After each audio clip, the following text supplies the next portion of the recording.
is welcome and actually encouraged. There are a number of spots in the tour that I'll say it's kind of a good photo of if you'd like to take a picture here. Although I'm not a Scottish Rite Mason, I hope to one day become one, but I've been working here since about August, so I have a fair bit of knowledge around different symbols and all those kind of things. So if you have any questions, I'll do my best to answer them.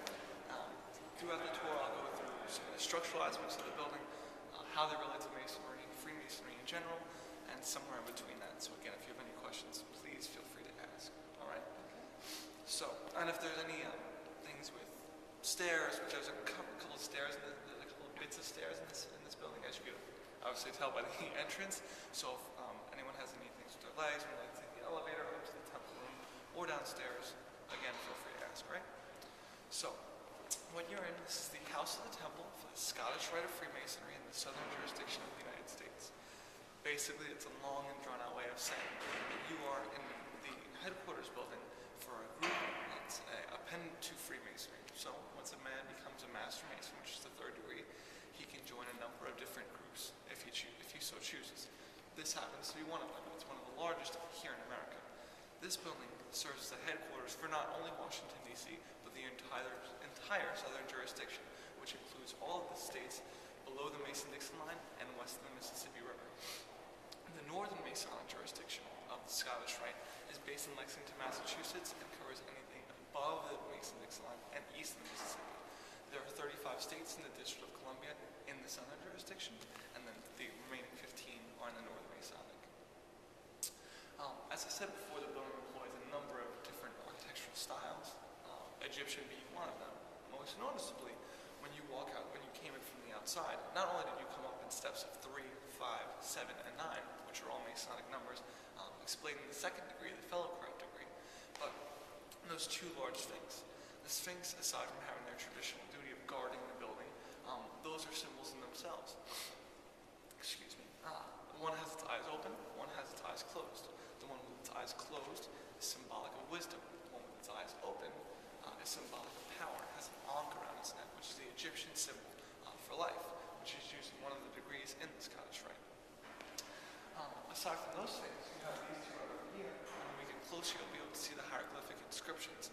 At the top line of text, you have cause for the establishment for him, and then at the bottom line, you have the bottom 3 lines of text in English when they're translated is dedicated to the minds of the men who work to make strong nations.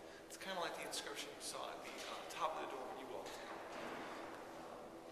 Aside from that, if you look up at this top round here, you'll see a number of different animals and stories. You'll see a lot of owls and serpents, all traditionally symbolic of wisdom and knowledge. So if we come a little farther, I'll explain to you what those gold circles surround it. We can do it from this side. So if you like to look at this gold circle right over here, all of these are the representative jewels or symbols of the sum of the degrees. Right over here, you have a compass open to 60 degrees with the crown on it and the pelican feeding its youth. That's symbolic of the 18th degree, the Knight Rose Croix. And it's also the symbolic end to the chapter Rose Croix, one of the sections of the Scottish Rite. If you look over here, this panel right over here looks like an X. It's actually a St. Andrew's cross with an esquire helmet on the top of it, a knight's helmet on the top of the crown. That's symbolic of the 29th degree, the Scottish Knight of St. Andrew. It's one of the chivalric degrees at the culmination of the Scottish Rite. So, from the 4th to the 32nd degrees, and then eventually to the invitational ones, the 33rd and such, they're teaching different lessons. Masonry, in its most basic form, is the search for light, for wisdom, for understanding. To be a better citizen for your lodge, to be a better citizen for your community, your country, your family, your church, your religion, whatever you choose to pray to. It's just to be a better person. And all of these are just illustrated throughout the degrees. So, now the building itself was designed by the architect by a man by the name, John Russell Pope. John Russell Pope is pretty famous here in D.C. He did the National Archives, the National Gallery of Art, and the Thomas Jefferson Memorial.